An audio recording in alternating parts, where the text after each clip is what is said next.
right. Good afternoon. I'm here Afternoon. with my co-host Dusty Bates.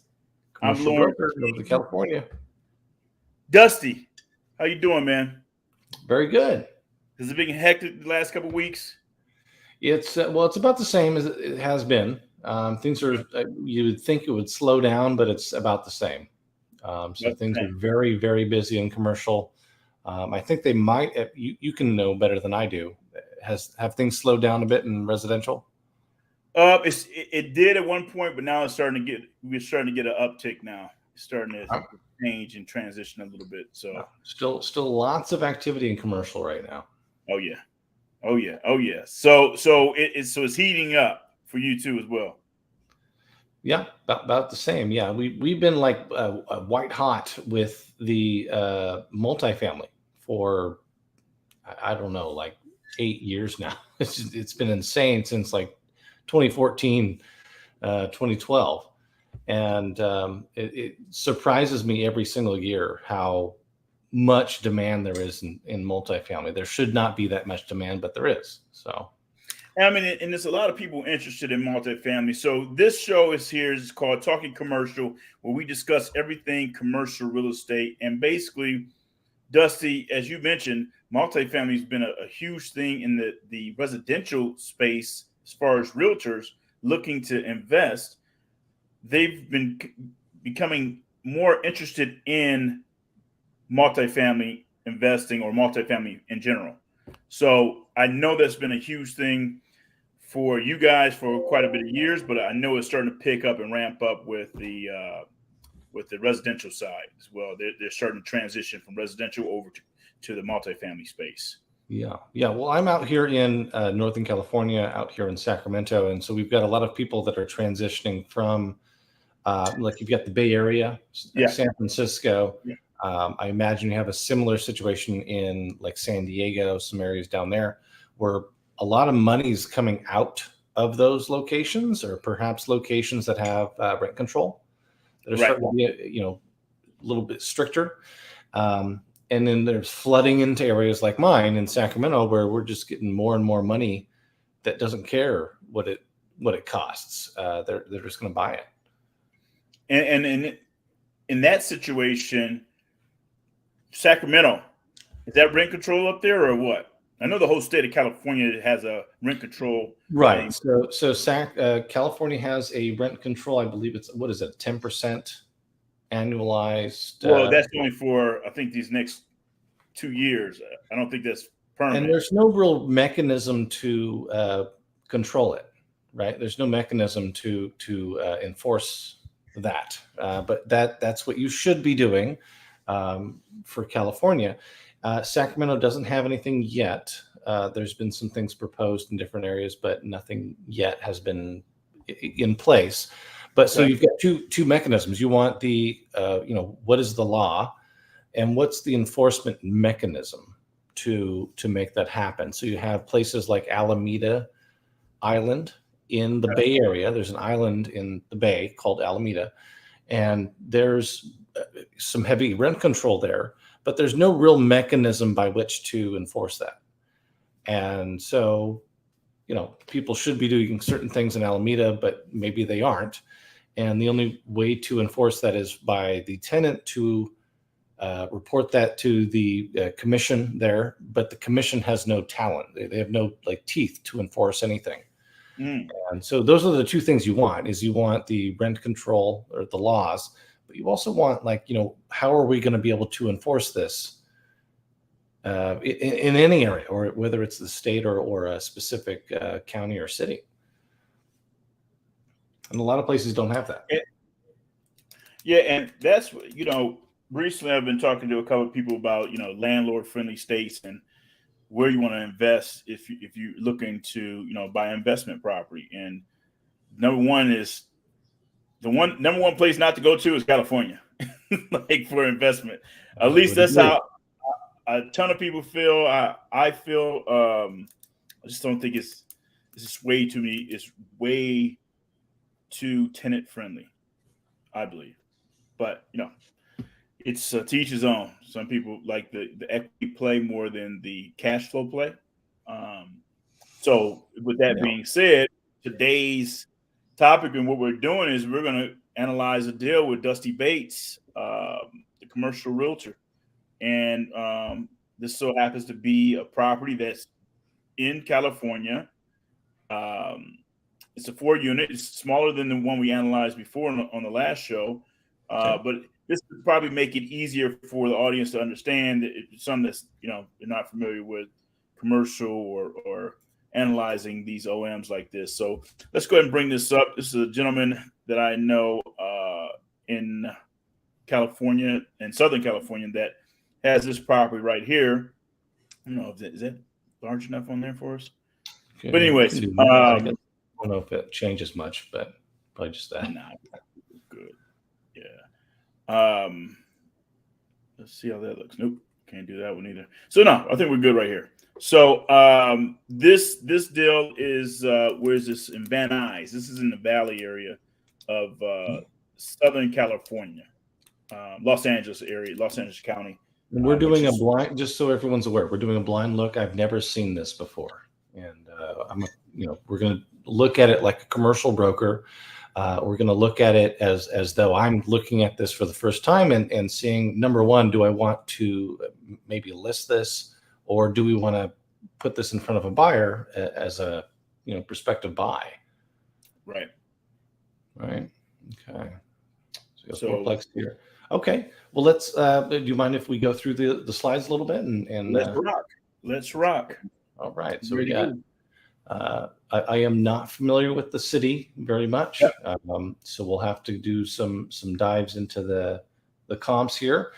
I can see kind of roughly the age of the building, where it might be, and here's the P&L roughly. Mm-hmm. What should be the actual in the market P&L, and you can see here. I don't know if they did the same. This is the pro forma summary here. Yeah. So if you saw the one from before, this looks very similar to what we saw before, right? So this is the same kind of analysis that they put together. So whether it's a build out or RealNex or some other thing, a lot of them put together the same, very similar pro forma and actuals when we put the numbers in. Price 1.5, so built 1948. That's actually older than I thought it'd be. I thought it'd be in the 1960s, but 1948. So we've got some questions about the electrical and the plumbing at this point. Just because of the age, correct? Right.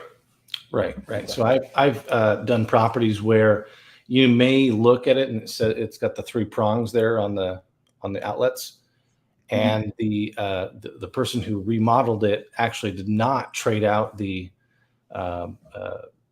electrical. They actually just traded out the panels. The panels itself. Yeah. And so there's actually not 3 units there. It's actually just the 2-prong electrical. So when it's older, you want to make sure that's it's the case that it's been updated.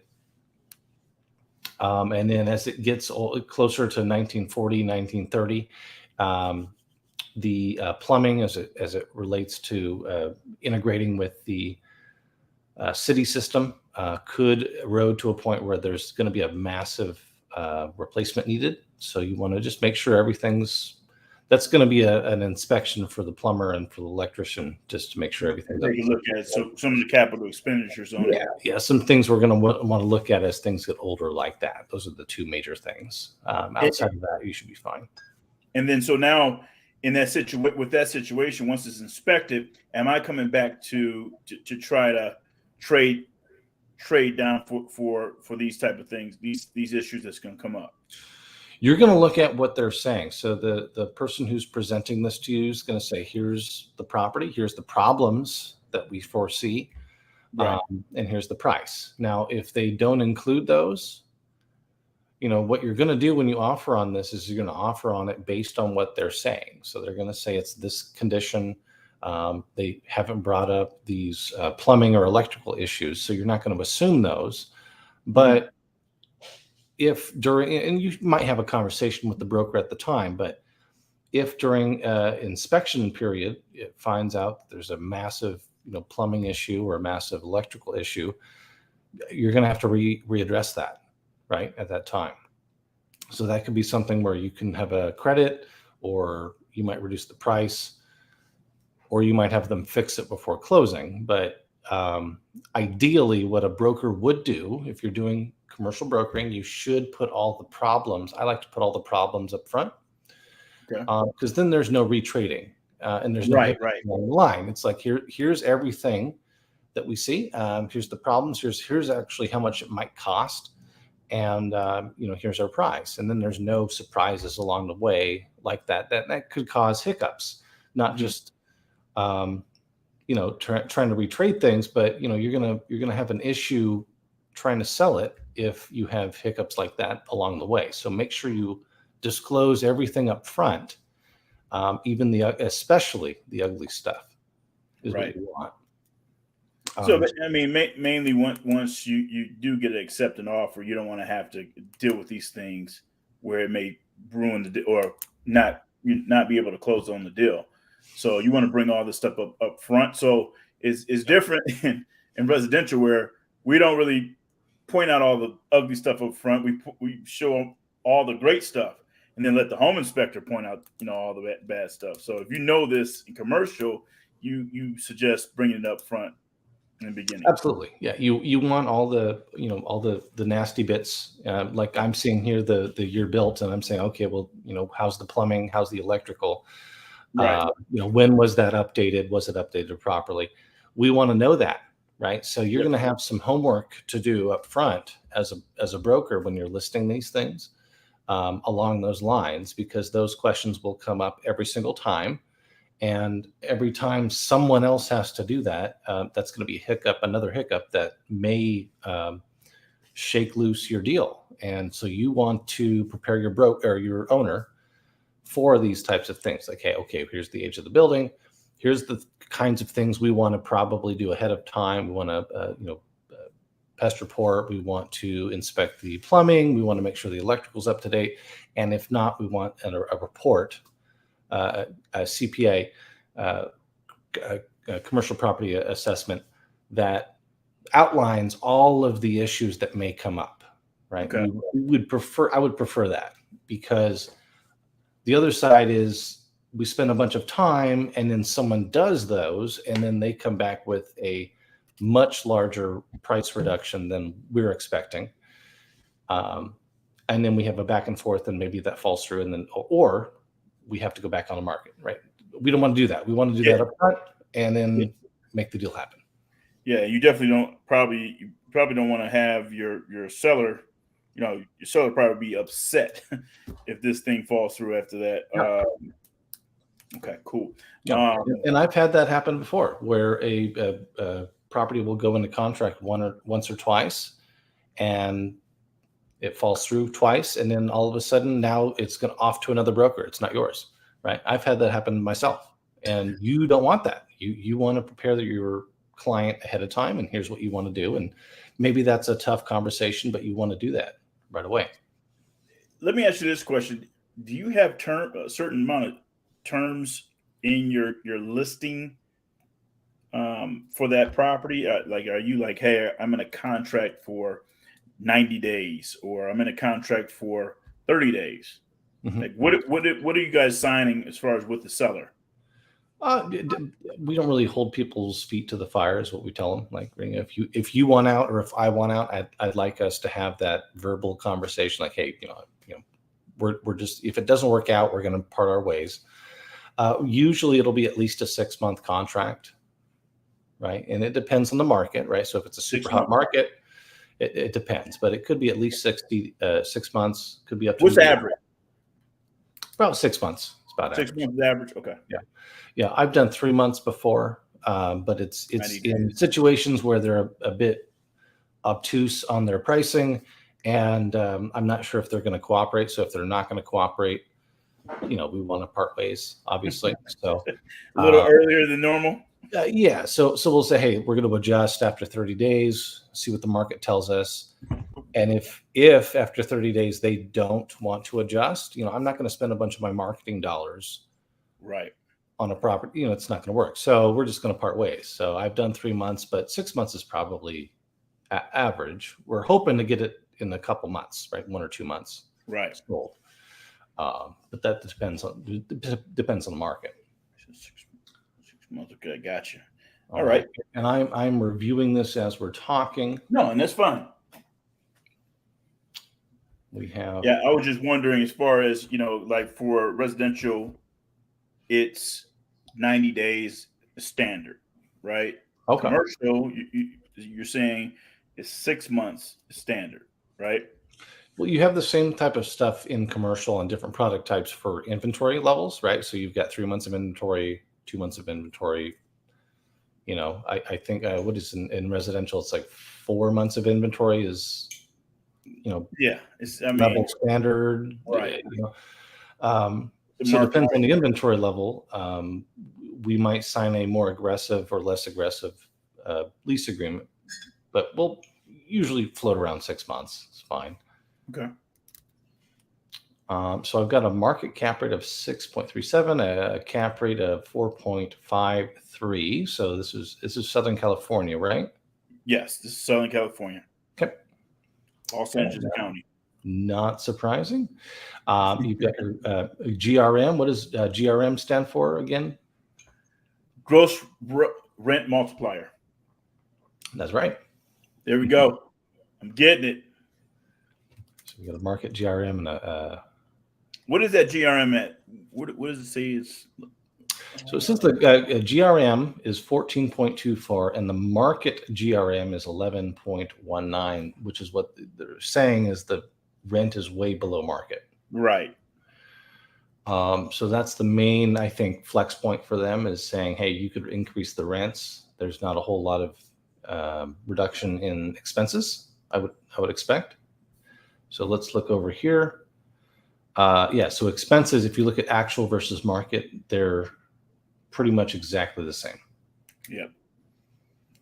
So one thing I would note is the taxes are going to change depending on the price point.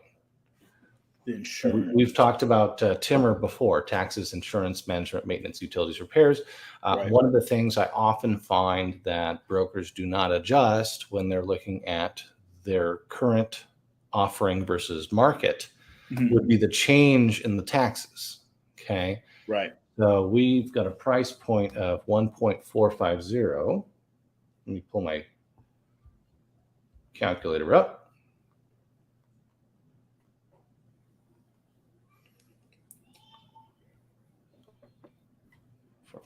And I think actually, no, they're right on with their taxes. So their taxes are fine. But usually what you'll find is the taxes on the actual versus the market, they're not adjusted like they are right here, right? They're exactly the same. And the actual market taxes will usually be much higher because maybe I bought it at $1 million or 500,000 or whatever, and I'm selling it at 1.4 or 2 million. The taxes are going to adjust up significantly for most cases, and sometimes brokers won't do that or put that calculation in their expenses, but this happens to have done that. So these look about right. Okay. Now, why are they not normally included in these OMs as far as those taxes? So sometimes you'll see a profit and loss, and a broker will take the profit and loss and they'll apply it one-to-one to something like this. So they'll plug it into build out or Reonomy or something like that. Okay. And the taxes or the building insurance or both won't be included. And that's because oftentimes in a profit and loss, those are just not there in those. And so you have to add those in. And he has included, or he or she has included those. Building insurance, taxes look about right. But oftentimes, that's why we do TIMR: taxes, insurance, management, maintenance, utilities, repairs. These are the major items you want to make sure are included in your expenses. Right. And it looks like, so we've got taxes. Because this can really change the cash on cash. If it's not included or is not accounted for, this can really change the cap rate and all that stuff, right? Well, of course. Huge. Yeah. So we're doing a return on investment. Okay. So we're buying something as an investment and we want a return on that. Yep. So let's assume that there's $1,000 difference between what is actually the operational expenses and what they're reporting. They're reporting $1,000 less in net income for their property. Okay. Okay. And they're asking for a cap rate of 4.53, right? Yeah, 4.53%. Okay. So the value of $1,000, just $1,000 in your net income on that, I don't know if you can see this, but that's $22,000 in property value. Right. So if I report $1,000 less in net income, however I do that, I'm losing my client $22,000. That's a huge mistake. Yeah. 22,000. So we want to not only report and this also includes the taxes and the insurance, right? So if those weren't in there, that's $17,000 in taxes, $1,600, $1,700 in insurance. If those weren't in there, and then someone comes back and says they need to retrade for that, the value of that retrade is massive, right? It's not $1,000 in retrading; it's $20,000 in things we have to retrade now on. So we want to make sure we report these. Make sure you go through Timmer if you're listing it or if you're buying it. Go through Timmer, see if there's anything weird that you should be alerted to. Make sure those taxes are correctly reported on the asking price because that's what you will be paying. And this one looks like it's accurate. But that's where I would start. Make sure you're doing those things.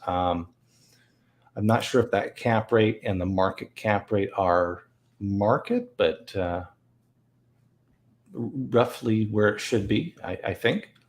I think roughly all of that is exactly where's the market cap rate. Yeah, I think all that looks fairly accurate. I'm not in Southern California. I mean, it's I mean, really, no one's really getting 6.3%. Not that I know of or any properties I've seen, but it's close to it. I'm looking at the expenses per unit. So this is as you get smaller, and we're just kind of talking as we go through this. So as you get smaller in units, you may start to we're going to start to look at gross multiplier. We're also going to possibly look at expenses per unit. Okay. And this is a bit high, 8,200, 8,300 on that very bottom line, expenses per unit. Yep. I see it. You might expect 6,000, 6,500 per unit. So that may be a bit high in some places. But as I go through the itemized stuff, I'm not really seeing anything that stands out. So now it says that's the actuals is 82.87, right? But the market is 83.56. Based on the numbers they're reporting, right? So on the right side, their expense numbers are roughly the same, a little bit higher, a couple $100 higher. I see it 2.9. Okay, no, right. So that's where the very first thing I wanted to look at is are the taxes accurate to the price point, and they are. So they've done the right thing there. So the actual taxes are probably likely lower what they're actually paying. Okay. But what they're doing here for the marketing purposes is they're reporting it correctly, which is good. But yeah, that expense per unit is a bit high. Okay. Though I don't really see anything standing out as odd. What do you think that expense per unit should be? Like where are you looking around? Where should you want to be around 6,500, 6,000 for a 4-unit. Yeah, it's going to be higher as you go lower in units. So that might be appropriate. If you've got like 20 or 30 units, your expenses are going to be lower. It's going to be like 4,500 or so per unit. Maybe 5,000, but around 5,000 should be roughly doable, Okay.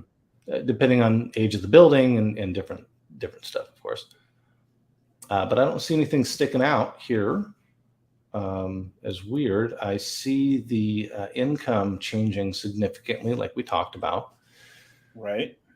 And usually you would expect some of your expenses to go up as your rent goes up, right? So if we're just changing the rent, we're going to have much pickier people. We're going to call out for repairs much more often. Right. And so our repairs should go up, even if it's the same building. But we don't have that here, which is fine. That's not uncommon to see. It's just something to be expected. All right. So that's the current rents, and then the performer rents, what could be, or what should be, or may be. So we have, what's that per foot? So we've got the same per foot roughly. Was it? I'm a numbers guy, so I want to run the numbers on these things usually. So we got 7, 1, 2, so 2 ones, roughly the same. But you've got, so we have rents as far as $23.75, and as low as $16.93. Well, 15.58 is the lowest one on there. Ooh. There is a lot of room to improve here. How about that? So there is, 26.50. You're right. Lots of room to improve. I mean, that's a nice little gap there. I mean, to force that value add there on 2 of the units, right? Really, 3 of the units, because that bottom one's getting $23.75. Wonder what you can do there. So $345 a foot is what we're looking at here. Yeah. So this is what you want to see. You want to see an existing unit at your market rent. That's what you want. Right. That establishes we can do it because we already did it.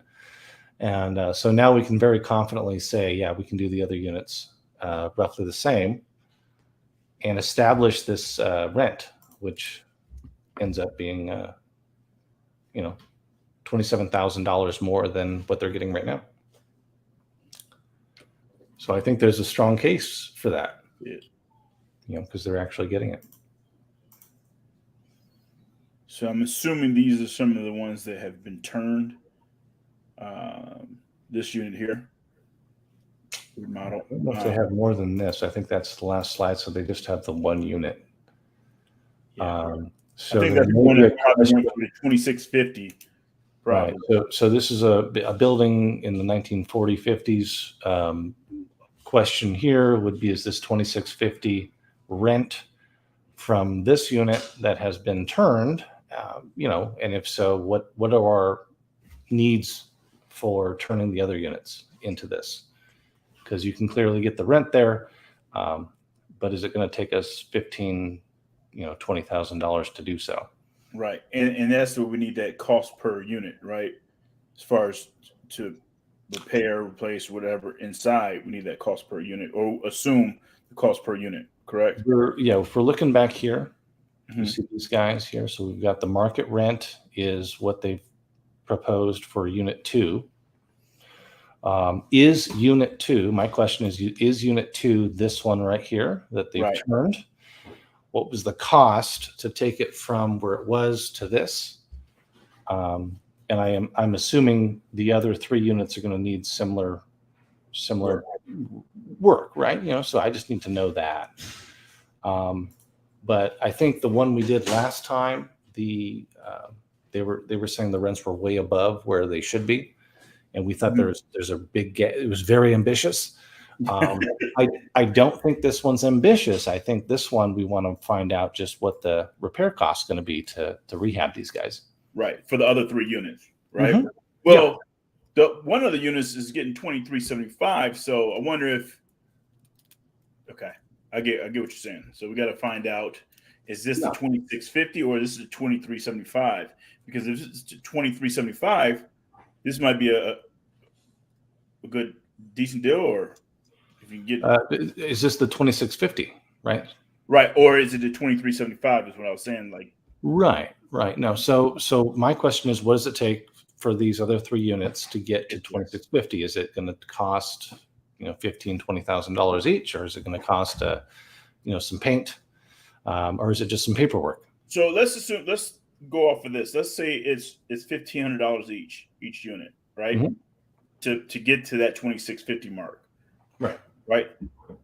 Let's say that number. How are you looking at this now? If it's 1,500 per unit, So 1,500. Let's assume all 4. $6,000 total. That's virtually nothing, right? So you look at the change in the rent, the return there's no question if you want to do that. If I'm going to spend $6,000 to, I don't know what the math is there, but it's, basically get $3,000 more a year. That's a 50% return on my money immediately, right? yeah. So if I'm going to spend $6,000, Are we saying 15,000 per unit, right? oh, I thought you were saying 1,500. I'm sorry. I meant to say 15,000 per unit. So it's 45,000. We're going to look at the return. So the return, I guess, would be roughly, let's assume 3,500 a month. Is that right? No, 3,000-ish. Even then, 3,000 more in income, or they're saying 27,000 more in income would cost me 60,000 roughly. Right, and that's what I was going to ask you. So you're taking, even though that 1 unit is already turned, we're assuming, right? You're still going to calculate 4 units as far as the 15,000. I mean, you don't have to. I'm just using rough numbers. So let's use 3 units. Let's assume 1's remodeled and 3 units need 15,000. So that's 45,000, right? 45,000. 3,000 extra a month. Is that what that shakes out to? So 45,000. No, let's do 2,500 a month. Okay. 2,500. So that's 30,000 extra dollars a year. Okay, and their numbers here on this last slide here say there's an extra 27,000 or so. So roughly we're in the neighborhood using these numbers, but $30,000 divided into, what was it, 45? 45. We get a 66% return annually. I think that's a good investment on your money, right? Right. So if we're just talking about improving the property, okay? This is not exterior. This is only interior that we're accounting for right now. This would be like if we're talking about doing 15,000 a unit to bring it up to this, yeah. And these are the buy-sell analysis that we usually do with investors, right? So I talked to an investor and we're talking about doing a rent survey. What should we do? Should we sell it? Should we improve it? What should we do? This is what we're doing. We're looking at it, say, hey, here's your top renter. Here's the condition of it right here. Right. We're going to look at, what would it take to increase the rest of the rents to the rent that this is paying? And if that's $15,000 and per unit, and we can increase your net revenue by $30,000, let's do it. Right. I mean, and you can sell it afterwards if you want to, right? So our goal is to help them make more money. It's not to get me a commission. It's, at the end of the day, eventually I will get a commission, but Right. it's, how can I make you more money? And this is one of the things we look at is what is the best way to get you more money? Is it that, or is it, are you retiring and you want to move on? Let's trade this out for something else where you don't have to do literally anything, and also probably get you a pay increase. So that's the stuff we look at. And this is kind of where something like this commercial deal obviously is smaller. Also, you see that garage there? Go back to that picture. You see that Yeah. garage there off to the side? So the commercial agent was explaining that, hey, that's a possible value add right there, is converting that into ADU, or however, I know they have street parking right now, and this is like just storage being used on this one. But is there a value add to that? And I guess you have to analyze around the area about what could or could not do as far as converting that. Right. You would do the same thing. You would do an analysis of, what is the increase in expenses that we're going to get in exchange for the income.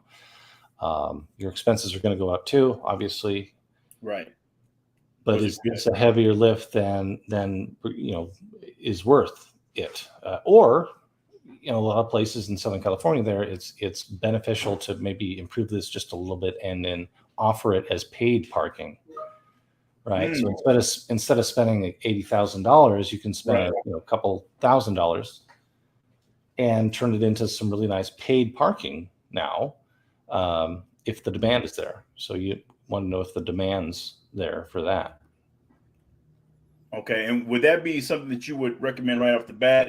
Once you look at the deal, obviously, is how to save my client in the long run. If I know what the end goal is for my client, maybe let's not look at the ADU portion of this. Let's charge for parking. That seems like the more sound way to look at this, right? Yeah, that's exactly what we're doing off the bat. We're saying, okay, how can I make you more money with the least amount of effort?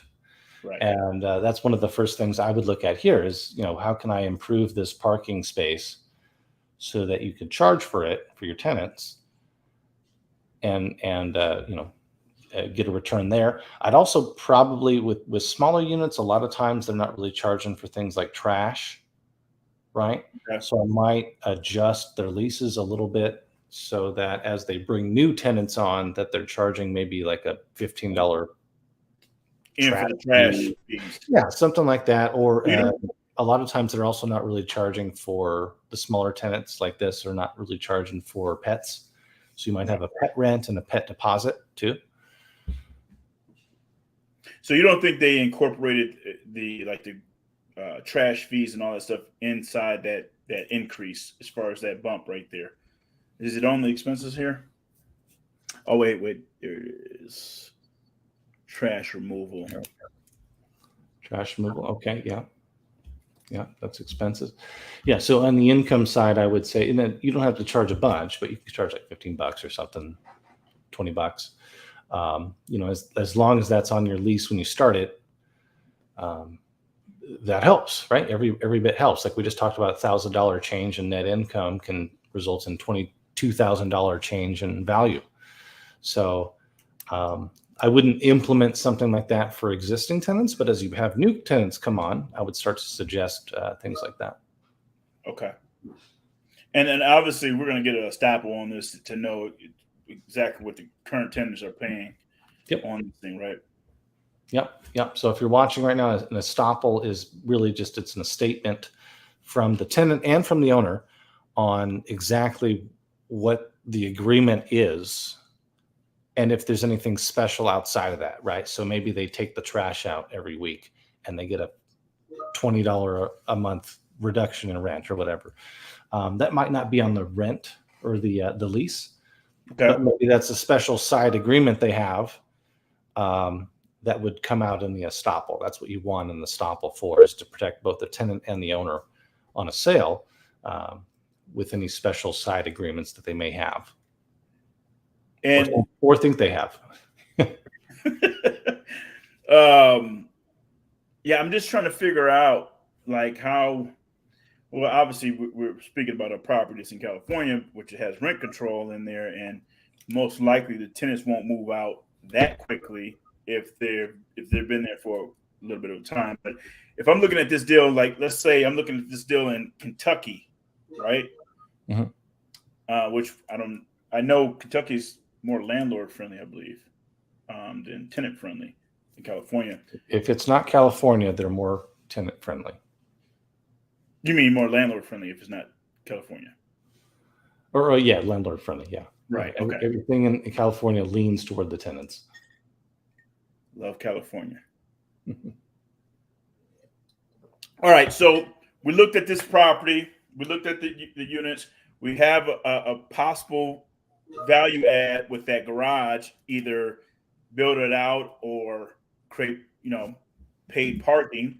So that's a monthly paid parking, correct? So that's more income coming into the property. It's not as much because we're not using it, 80,000, however much it costs to change that garage into an ADU, which you can possibly get more income from. But it's not going to take us long either if we turn it into a parking lot. I mean, a little parking structure, paid parking. Yeah, those are things that would happen really quickly. That would be the first thing I go after. I'm looking here and I see miscellaneous income. So that could be some laundry that they have, or it could be, some paid parking that they already have in place. So there may be not as much upside on that. They do have on this property. They do have the laundry, the coin operated laundries. So that's probably just that, right? And so when you do coin operated laundry, it can be leased or it can be owned by the landlord. So likely with that kind of income for this size, it's probably owned by the owner. Now, am I setting reserves? Well, I guess that's part of the reserves to set aside down at the bottom under expenses, because their reserves, the actuals are 1,019, but they went up to 1,296 for market on the reserves and miscellaneous. You see that? Mm-hmm. Yeah.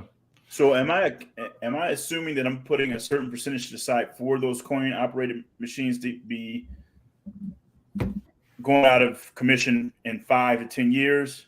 I'm putting a certain percentage to the side for that, right? There's a couple things we don't see here. We don't see the management, Property management. right? I think this one is self-managed, by the way. Right. So likely what they're doing is they're servicing all of these themselves. Okay. So depending on what you want to do, you could part that out to someone else, or you could manage it yourself still. But yeah, you want a reserve of some sort for all manner of things. I mean, something this small, I think you could self-manage. For sure. Yeah. Yeah. When we start getting into, I think, what was the one we did last time? Was it the 6 unit or 12 unit? I think it was 10 units. 10 unit. Okay. Something Like that, I will go ahead and make sure is our property managers on site and all that good stuff to manage that type of thing. Yeah, right. Like a gray area between like 15 units and 40 to 50 units, where it's like, does it make sense for me to keep running this thing, or is it better to have someone else help me? And then, how quickly can I do a full-time person to run that? And so there's like that weird gray area where it doesn't make a whole lot of sense to have a full-time person up till 40, 50 units running something. So you kind of have to step in there. I think that was me. Sorry about that. Okay, so this deal, after looking at these numbers, right? We're looking at the expenses. We see the expenses. We see the income, right? The actuals and the market. What do we think about this deal? I think they're reasonable with everything. Okay. Expenses might want to be beefed up a little bit on the market side as you increase those rents. I also think there's an additional opportunity likely for the parking that they haven't included here. So you may, on your end, as someone looking at this, think about, hey, maybe we could actually beef up and have some paid parking too, in addition to the this miscellaneous income, which is the laundry. So you might have some more there, not a whole lot more, but some more. I'd also consider 70% of the people who rent own pets. So you should probably have like a $10 or $15 a month pet rent too. And then plus deposit, deposit. Always get a deposit for that, extra deposit. So there could be some extra there too. So there's some more extra in addition to this that I think you can get. It's just not, a 4-unit is not as appealing as the 10-unit we looked at. Like this doesn't excite me. Well, it's an older building too. So you Right. you look at, like, maybe you get into, you get into it and then you start opening things up and there's a lot more work to be done than you thought. So that could be a problem too. I'm not super, I wouldn't be, as an investor, I wouldn't be super excited about it. But it is. Out of all the deals you've done, I mean, that you've dealt with across the United States, would you run from this? Not necessarily. Wouldn't be excited about it. But the number's not bad. So it depends on what you're doing. Like, are you, trying to make as much money as you possibly can? Are you going to try and find the best investment as possible?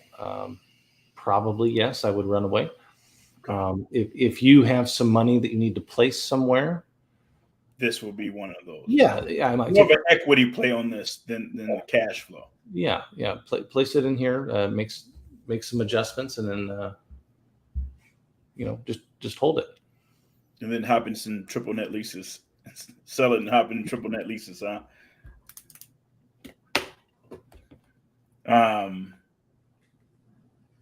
Cool. Appreciate this, man. So what I'm going to do is I'm going to follow up with this agent, this commercial agent, to see, hey, have you thought about paid parking, right? Yeah, you would know better than I do if paid parking there's a demand for that. Parking, yeah, because I know in downtown Sacramento here, that's a big add to any rental. Yeah, so, definitely. Midtown too, down over there in Sacramento. Mm-hmm. Right. I know a little bit about Sacramento up there. Okay. So, but parking is a demand over here in this area, Van Nuys. It's not a lot of permitted parking, but it's limited parking as far as everyone's parking on the street. So it's hard to find. Yeah, covered parking is certainly a demand, I would think. And then I would also talk to them about adding in, dishwasher, garbage disposal kind of stuff. Simple things that you could do to add to the value of the unit. When you add these things, don't you think it'll be more of a headache, because when those things break down, you get more calls, right? Obviously, if this is a 4-unit, it's not so much of a concern, but the 10 units, the 20 units, 30 units, 50 units, when you adding these things, I know it's more of a, hey, it looks good and it's more attractive if all appliances are included, but I just think that's more of a headache for calls when those things break down. What would that cost? I mean, if you look, let's say a dishwasher, decent dishwasher, you're not going to put the high end stuff in there. Let's say a decent dishwasher is, let's say, what, $2,000 or less. I have an expert here with me. One moment. Actually, dishwasher should be around $600, not $2,000. I think dishwasher. Let me look that up. It's a good question. It's around six to $800 for dishwasher. Dishwasher, disposal, microwave hood range, stove, around $700. I'm asking my wife, who actually helps manage 15,000 apartment units. Even better. So she's saying a full package would be about $7,000. $700 to $800. Yeah, let's say range hood. Yeah, so we would have our garbage disposal, we'd have our dishwasher, we'd have our kitchen appliances and everything, hood, everything up. Essentially upgrade your kitchen for $7,000 to $8,000 per unit. Now, what's that going to get us as far as rent? Is the question. Was it what was it, a $953 difference on the rent from the current market rent. Let's see. Let's go back to here. What's that rent? 1693. Oh, sorry about that. 1693, right? What was that? Their market rent's $26.50. 2650.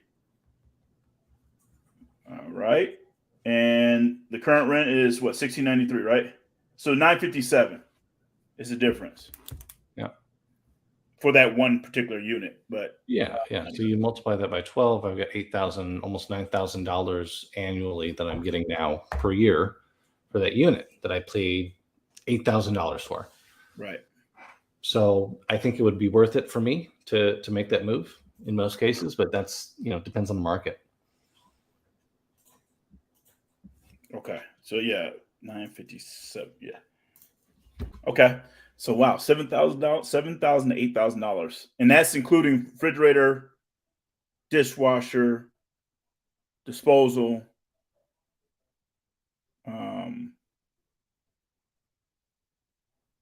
What do we think? Oh, I think I've got the expert trying to tell me okay. all the expert stuff. She's trying to give me all the information. We need to get her on the show. we should actually, because Yes, we should get her on the she's show. saying roughly, the full upgrade like we're talking about, right, that we're looking at here. Yeah. Maybe $12,000 to $15,000 total is what she's talking about. Flooring, sinks, countertops, cabinets, everything. Fixtures, yep. New fridge. We got our dishwasher, all that stuff. Yep. So what did we say? We said we budgeted $15,000 to swap out these units once they vacate, right? $15,000. So we're around the ballpark. So yeah, we got a little buffer. We did okay. Thank you. We did okay. We did okay. Yeah, let's get her on the show next time. Let's get her on. You know what? I want to analyze another deal. If we can do this next week, let's analyze another deal and let's get her on the show. We're going to do a larger deal though than this. Sure. Let's look at that. Let's look at the unit size. Now, is she going based off of square footage that we currently have on this one, or like how are they just the rough? Because it's just the basic parts, right? So it's the kitchen area and then it's the bathrooms area. So it's not really dependent on square footage necessarily, but she can get more granular if we have her on next week. Awesome. I appreciate this. Dusty Bates, as always. Anyone watching us, please smash that like button, subscribe every Thursday, 1 p.m. Pacific Standard Time. I'm Lawrence King with my co-host, Dusty Bates, commercial broker. We do this every Thursday. We're back at it. So tune in, smash the like button, get us some followers, please, and thank you. Dusty Bates, as always, I appreciate it. See you next time. Take care.